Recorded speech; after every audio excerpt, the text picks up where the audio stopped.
ഇന്നലെ രാത്രിയോടെ പുറത്തു വന്നൊരു വാർത്തയായിരുന്നു ദേവരക്കൊണ്ട, അതായത് വിജയ് ദേവരക്കൊണ്ടയും രശ്മികയും വിവാഹിതരാകുന്നു എന്ന വാർത്ത. ഏറെ നാളായി ഇവർ പ്രണയത്തിലാണെന്നും ഇവരിപ്പോൾ ഡേറ്റ് ചെയ്യുകയാണെന്നും തരത്തിലുള്ള വാർത്തകൾ ഒരുപാട് വന്നിട്ടുണ്ടായിരുന്നു. എന്നാൽ ഇത് സാധാരണ വരുന്ന റൂമറുകൾ പോലെയായിരുന്നു പിന്നീട് എല്ലാവരും കണ്ടുകൊണ്ടിരുന്നത്. എല്ലാ ദിവസവും ഇത്തരത്തിൽ വാർത്തകൾ വരാറുള്ളത് കൊണ്ട് തന്നെ ആരും വിശ്വസിച്ചിരുന്നില്ല. രണ്ടുപേരും ഒരുമിച്ച് യാത്രകൾ പോവുകയും ഒരുമിച്ച് സംസാരിക്കുകയും ഒരുമിച്ച് കാണുകയും ഒക്കെ ചെയ്തു കഴിഞ്ഞാൽ അത് പ്രണയമാണെന്നും അത് വിവാഹത്തിലേക്ക് പോകുന്ന ബന്ധമാണെന്നും വിശ്വസിക്കാൻ മാത്രമുള്ള ഒരു സാഹചര്യത്തിലല്ല നമ്മളിപ്പോൾ ജീവിക്കുന്നത് എന്ന് പറയുന്നതായിരിക്കും സത്യം.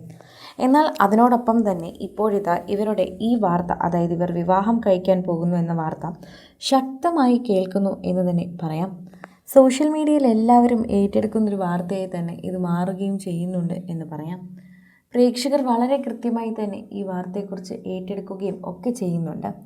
നിലവിലെ സാഹചര്യം എടുത്ത് നോക്കിയാലും എല്ലാവർക്കും ഇത് മനസ്സിലാക്കാൻ പറ്റുന്നു എന്ന് തന്നെ പറയുന്നു.